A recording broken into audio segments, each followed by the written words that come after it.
ውድ ቻናላችን ቤተሰቦች እንኳን ወደ ቻናላችን በደና መጣችሁ። አሁንም ሊቨርፑል በተመለከቱ ጉዳዮች ተመልሼ መጥቻለሁ። በሰዓት ምን መለከተው ማክሰኞ ምሽት ላይ በሻምፒዮንስ ሊግ ሁለተኛ ጨዋታ እንግዲህ ሊቨርፑል በጋላታሳራይ በኢስታንቡል 1-0 በሆነ ጠባብ ውጤት መሸነፉ አይዘነጋም። ከጨዋታው በኋላም እንግዲህ የተለያዩ አስተያየቶች ሲሰጡ ነበረ። የኔንም አስተያየት የአሰልጣኝ አርነ ስሎት የቨርጂል ቫን ዳይክ የኢብራሂም ኮናቴን አስተያየት ስንመለከት ነበረ። በዚህ ሰዓት እንግዲህ የቀድሞ የሊቨርፑል ተጫዋች ሆኖ ጂሚ ካራጋር የሰጠውን አስተያየት የምንመለከት ይሆናል። በሰጠው አስተያየት እንግዲህ ወደ ቤዚክ ነገር መመለስ መቻል አለባቸው፣ ወደ አምናው ወደ ስኬታማ ወዳደረጋቸው ነገር መመለስ መቻል አለባቸው የሚል አስተያየትን ሰጥቷል። ብዙም እንግዲህ የተለያዩ ነገሮችን ማንሳት ይችላል። ይህንንም እንግዲህ በዛሬው ቆይታችን የምንመለከት ይሆናል። እስከ መጨረሻው ደቂቃ ድረስ አብራችሁኝ እንድትቆዩና እንድትከታተሉት በአክብሮት ጋብዛለሁ። እንደዚሁም ጂሚ ካራጋር በሰጠው አስተያየት ዙሪያም ያላችሁን ሐሳብ እንዳለ ኮሜንት ሴክሽን ላይ በመጻፍ አሳውቁኝ። ሰብስክራይብ፣ ላይክ፣ ሼር እያደረጋችሁም የቻናሉ ቤተሰብ እንድትሆኑ በአክብሮት እጠይቃለሁ። እንደዚሁም ወደ አዲሱ ቻናላችንም እየሄዳችሁ ፕሮግራሞችን እንድትከታተሉ እንደዚሁም ደግሞ ቻናሉንም ሰብስክራይብ፣ ላይክ፣ ሼር እንድታደርጉልኝ በአክብሮት እጠይቃለሁ። በዛሬው ዕለት እንግዲህ በሁለተኛው ቻናላችን ትናንትና የተደረጉ የሻምፒዮንስ ሊግ ጨዋታዎችን የምንመለከት ይሆናል። እናንተም በትናንትና በተደረጉ ጨዋታዎች ዙሪያ እንግዲህ ያላችሁን ሐሳብ እንዳለ ሁለተኛው ቻናል ላይ እየሄዳችሁ እንድትጽፉልኝ በአክብሮት እጠይቃለሁ። አሁን በቀጥታ እንግዲህ ወደ ዛሬው ጉዳያችን የምንገባ ይሆናል። ማክሰኞ ምሽት 4 ሰዓት ላይ በተደረገው ጨዋታ እንግዲህ በኢስታንቡል ጋላታሳራይ ሊቨርፑልን በቪክተር ኦስሚና ብቸኛ ግብ እንግዲህ 1-0 በሆነ ውጤት ማሸነፍ ይችላል። ከጨዋታው በኋላ እንግዲህ ጂሚ ካራጋር በሰጠው አስተያየት በዚህ ሰዓት ሊቨርፑል እየተጫወተ ያለው እግር ኳስ ሳይሆን ባስኬትቦል ነው፣ ኢንድ ቱ ኢንድ ወይም ከጥግ እስከ ጥግ ነው እየተጫወቱ ያሉት። ልክ እንዳምናው ጨዋታዎችን ኮንትሮል እያደረጉ አይደለም የሚገኙት። ይህንን ነገር እንግዲህ ለአሰልጣኙ ነገር ያለው በእርግጥ እኔ ከአሰልጣኙ የበለጠ አውቃለሁ ማለት አይደለም። አሰልጣኙ በጣም ምርጥ አሰልጣኝ እንደሆነ እናውቃለን። ነገር ግን ደግሞ አሁን ላይ ሊቨርፑሎች እንደ ትልቅ ቲም አይደለም እየተጫወቱ የሚገኙት። እንደ ሞዴሬት የሆነ ወይም ደግሞ መካከለኛ ላይ ያለ እንደ ወርክማን ቲም ነው እየተጫወቱ የሚገኙትና ጨዋታዎችን ኮንትሮል እያደረጉ አይደለም የሚገኙት። በተጨማሪም እንግዲህ በክረምቱ የዝውውር መስኮት የተለያዩ ተጫዋቾችን ማምጣት ችሏልና እነዛ ተጫዋቾች ደግሞ እስካሁን ድረስ እንግዲህ ያን ያህል ትልቅ ለውጥ አምጥተዋል ብለን ማንሳት አንችልም። በዚህ ሰዓት እንግዲህ ሊቨርፑል አምና ከነበረው ወደፊት በሚሄድበት ሰዓት ያን ያህል የጨመረው የተለየ ነገር የለም በማጥቃት ሂደት ላይ። ነገር ግን ደግሞ በመከላከል ላይ ግን በጣም ብዙ ነገሮችን አጥቷልና አሁን ላይ አሰልጣኙ ወዳለፈው ሲዝን ያ ስሙዝ የሆነ ጉዞ ሲጓዙበት የነበረው በተከታታይ ጨዋታዎችን ሲያሸንፉበት በነበረው አኬድ እንግዲህ ወደዛ መመለስ መቻል አለባቸውና ያንን ነገር ማምጣት መቻል አለባቸው። ባለፈው ሲዝን እንግዲህ በጣም ምርጥ ጨዋታን እየተጫወቱ ፕሪሚየር ሊግን ማንሳት እችለዋል። አሁን ላይም እንግዲህ ከዛኛው ቲም አንፃር ስንመለከት በጣም ትንሽ ችግሮች ናቸው ያሉት በዚህ ቲም ላይና እነዛን ማስተካከል ከቻለ በጣም ምርጥ ቲም መሆን ይችላልና ከዚህ በኋላ እዚህ ቲም ላይ ምን አይነት ለውጦችን ያመጣል የሚለውን ነገር እንግዲህ ለማየት ጓጉቻለሁ ብሏል። በተጨማሪ በሰጠው አስተያየት እንግዲህ በዚህ ሰዓት ላይ ቡድኑ ባላንስ ያጥረዋል፣ መከላከልና ማጥቃት ላይ ባላንስ የሆነ ነገር የለም። ይህንን ስንመለከት እንግዲህ በአበዛኙ ወደ አንድ ተጫዋች ይመራናል። ይሄ ተጫዋች ደግሞ ፍሎሪያን ቪርትዝ ነው። ፍሎሪያን ቪርትዝ እንግዲህ ገና በጣም ወጣት ተጫዋች ነው። በተጨማሪም ደግሞ ወደ አዲስ ሊግ ወደ አዲስ ሀገር ነው ሄደውና ከዚህ በኋላ እንግዲህ በጣም ብዙ ነገሮችን መስጠት ይችላል። ነገር ግን በዚህ ሰዓት ግን የሱ እዚህ ቦታ ላይ መኖር ግን ባላንሱን አሳጥቶታልና ሊቨርፑሎች ወደ አምናው መመለስ መቻል አለባቸው። በተለይ ደግሞ መሃል ላይ እንግዲህ ግራቨንበርች፣ ማካሊስተር እንደዚሁም ደግሞ ሳቡዝ ላይ መጀመር መቻል አለባቸው። ከዛ በኋላ ቡድኑ በደንብ ተረጋግቶ ባላንሱን አግኝቶ ኮንፊደንሱን አግኝቶ ጨዋታዎችን በተከታታይ ማሸነፍ ሲችል ጥሩ እንቅስቃሴ ማድረግ ሲችል ቀስ እያደረጋችሁ ይህንን ተጫዋች ማስገባት ይቻላል። ነገር ግን በዚህ ሰዓት ላይ በጣም ሜስ ነው፣ በጣም ምስቅልቅሉ የወጣ ነገር ነው በሊቨርፑል እየተመለከት ነው ያለ ነው። ጨዋታዎችን እንግዲህ ካደረጓቸው 9 ጨዋታዎች 7ቱን አሸንፏል፣ በሁለቱ መሸነፍ ችሏል። ይህ ግን የማሸነፍና የመሸነፍ ነገር አይደለም። በጨዋታው ላይ ግን እያሳዩት ያለው ነገር ምንድነው የሚለው ነገር ነው እዚህ ጋር በደንብ ማውራት ያለብን። ምክንያቱም ባለፈው ሲዝን እንግዲህ ዋንጫውን እስከሚያነሱበት ሰዓት 2 ጊዜ መሸነፍ ችሏል። ነገር ግን በሁለቱም ጨዋታዎች ላይ ከተመለከተን ሊቨርፑል የተሻለ መንቀሳቀስ ይችላል።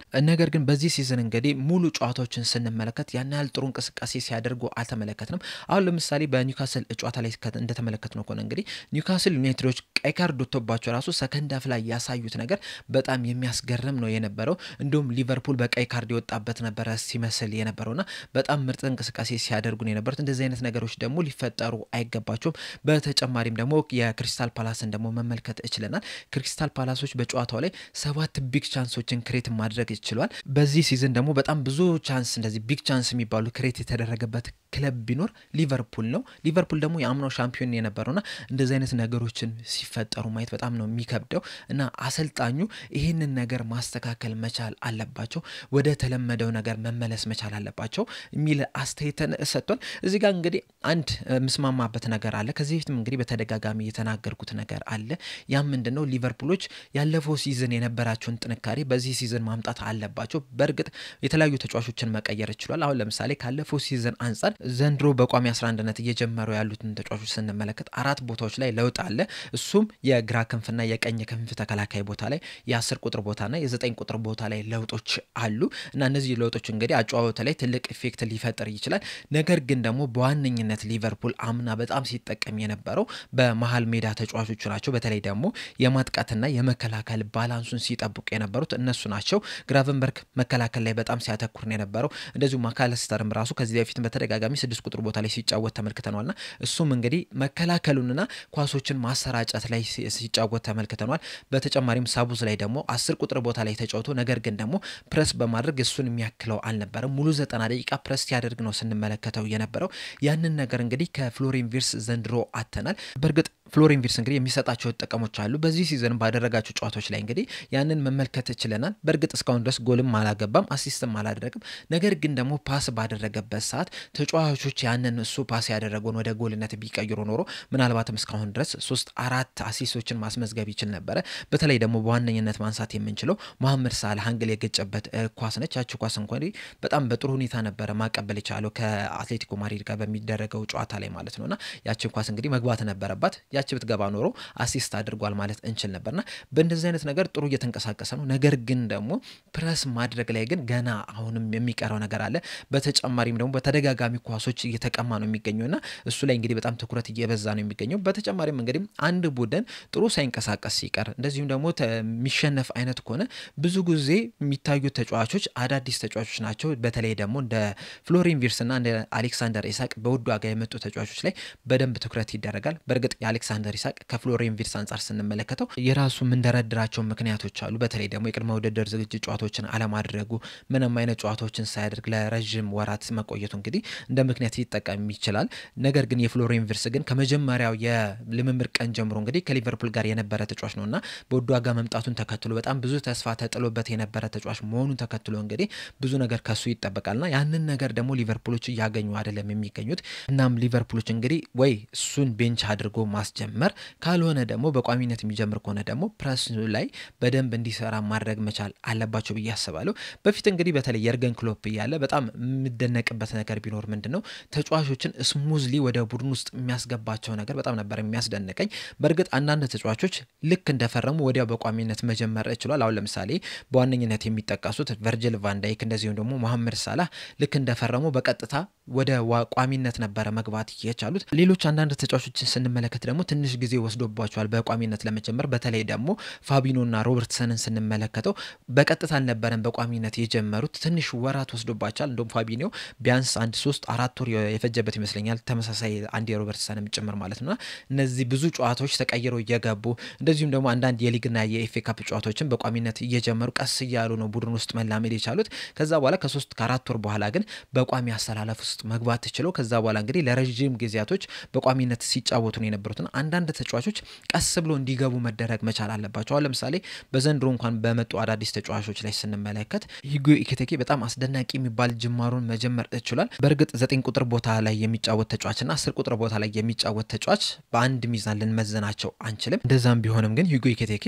በቶሎ ክለቡን መላመድ ይችላል። ሊያውም ከፍሎሪን ቪርትስ ዘግይቶ ነው ሊቨርፑልን መቀላቀል ይቻላል። እንደዛም ቢሆንም ግን በጣም ድንቅ የሚባል እንቅስቃሴን እያደረገ ነው የሚገኘውና ምናልባት ፍሎሪን ቪርትስን እንግዲህ ረጋ ብሎ እንዲገባ ወይም ደግሞ ቀስ ብሎ እንዲላመድ ቢያደርጉት የተሻለ ይመስለኛል። በእርግጥ ቀደም እንዳልኳችሁ ጥሩ ነገሮችን መመልከት ይችላል። ነገር ግን ሊቨርፑሎች አሁን የሚያስፈልጋቸው ወደ አምናው ወደ ነበረው ጥንካሬያቸው ወደ ቤዚክ ነገር መመለስ ያለባቸው ይመስለኛል። እንደዚህ ስንል ግን ሙሉ ለሙሉ ቤንች ይሆኑ ማለት አይደለም። ነገር ግን ደግሞ ቀስ እያሉ ማላመድ የተሻለ ይመስለኛል። እናም በቀጣይ ከቼልሲ ጋር በሚደረገው ጨዋታ ላይ እንግዲህ ቤዚክ ወደ ሆነው ነገር እንድንመለስ ማድረግ መቻል አለባቸው። በተለይ የመሃል ሜዳውን በሶስቱ እንዲመሩ ማድረግ፣ ዶሚኒክ ሶቦስላይ፣ አሌክሲስ ማካሊስተርና ራያን ግራቨንበርች እንዲጫወቱበት ማድረግ ነው። ከዛ ተቀይሮ እንግዲህ ፍሎሪን ቪርትስን እያስገቡ ቀስ እያሉ ሊጉንም እንዲላመድ የሊጉ ፍጥነትንም እንዲላመድ ቡድኑንም እንዲላመድ ማድረግ ያለባቸው ይመስለኛል። ከተላመደን በኋላም እንግዲህ በቋሚነት እንዲጀምር ማድረግ ይችላሉና እነዚህ ሶስቱ ግን አንድ ላይ መግባት ሞር መከላከሉ ላይ ራሱ ጥንካሬ ይሰጣሉ ብዬ አስባለሁ። እንደዚሁም ደግሞ ራያን ግራቨንበርክ እንግዲህ ወደፊት እንዴት ነጻነት ተሰጥቶኛል የሚል ሐሳብን አንስቶ ነበርና ያንን ነጻነት ትንሽ ቢቀንሱት የተሻለኝ ይመስለኛል። ምክንያቱም እንግዲህ ግራቨንበርክ 6 ቁጥር ቦታ ላይ ሲጫወት የሊቨርፑል ተከላካይ ሞር ሶሊድ የመሆን እድል አለውና ያንን ነገር ቢያደርጉት የተሻለ ይመስለኛል። ከዛ በተጨማሪም ግን ፍሎሪን ቪርስን የግድ ማሰለፍ አለብኝ የሚሉ ከሆነ እነዚህ 6 ቁጥር ቦታ ላይ ደብል ፒቮት ላይ የሚጫወቱ ተጫዋቾች ራያን ግራቨንበርክና ማካሊስተር የሚሆን ራያን ግራቨንበርክና ሳቡዝ ላይ የሚሆን እንደዚሁም ራያን ግራቨንበርክና ከርቲስ ጆንሰን ቢሆኑ ራሱ በጣም ወደፊት እንዳይሄዱ ማድረግ የተሻለ አማራጭ ይመስለኛል። በተለይ ደግሞ የርገን ክሎፕ ሲጠቀሙበት የነበረውን ሲስተም ስንመለከተው አሁን ተከላካዮቹ አሉ 2 ተከላካዮች ከዛ ፊት ለፊት ያሉት 3 የመሃል ሜዳ ተጫዋቾች እንግዲህ ብዙ ጊዜ ወደፊት ሲሄዱ አልተመለከተም። ይልቁንም አንዲ ሮበርትሰን እና ትሬንት አሌክሳንደር አርኖልድ በጣም ወደፊት እየሄዱ ማጥቃቱን ሲያገዙ ተመልክተናል። ወደዛ አይነት ነገር ቢመጡ የተሻለ ይመስለኛል። አሁን ለምሳሌ ቨርጂል ቫን ዳይክ እና ኢብራሂም ኮናቴ መከላከል መስመር ላይ ያለ ከነሱ አጠገብ ወይም ደግሞ ፊት ለፊት ላይ እንግዲህ ራያን ግራቨንበርክ እና ማካሊስተር እንዲሆኑ ከዛ በኋላ የክንፍ ተከላካዮቹ ሚሎስ ኪርኬዝ እና እንደዚሁም ደግሞ ጀረሚ ፍሪምፖንግም ቢሆን ኮነር ብራድሊም በጣም ወደፊት እንዲሄዱ ማድረግ የተሻለ ይመስለኛል። ከዛ በኋላም ከነዚህ በተጨማሪም ደግሞ ፍሎሪን ቪርስም 10 ቁጥር ቦታ ላይ ሞር ነጻነት እንዲሰጠው ማድረግ የተሻለ ሐሳብ ይመስለኛል። ወደዛ አይነት ነገር ቢመጡ መከላከሉንም በደንብ እንዲጠናከር ያደርጋሉ። እንደዚሁም ደግሞ የማጥቃትን ኃይልም ደግሞ ይኖረናል ብዬ አስባለሁ። በአጠቃላይ በቀጣይ ምን አይነት ባላንስ ለማድረግ ምን አይነት ነገር ይጠቀማሉ የሚለው ነገር እንግዲህ አብረን የምንመለከት ይሆናል። ለእናንተ ግን ይህንን ቲም ባላንስ ለማድረግ ምን ማድረግ የተሻለ ይመስላችኋል የሚለው ሐሳባችሁን እንዳለ ኮሜንት ሴክሽን ላይ በመጻፍ አሳውቁኝ።